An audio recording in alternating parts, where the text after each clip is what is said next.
والسيدات، السلام عليكم ورحمة الله وبركاته.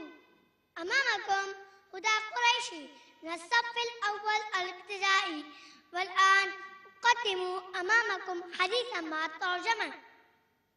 عن أبي هريرة رضي الله عنه أن النبي صلى الله عليه وسلم قال: والله لا يؤمن، والله لا يؤمن، والله لا يؤمن. قيل: من يا رسول الله؟ قال: الذي لا يأمن جاره بوائقه. رواه البخاري.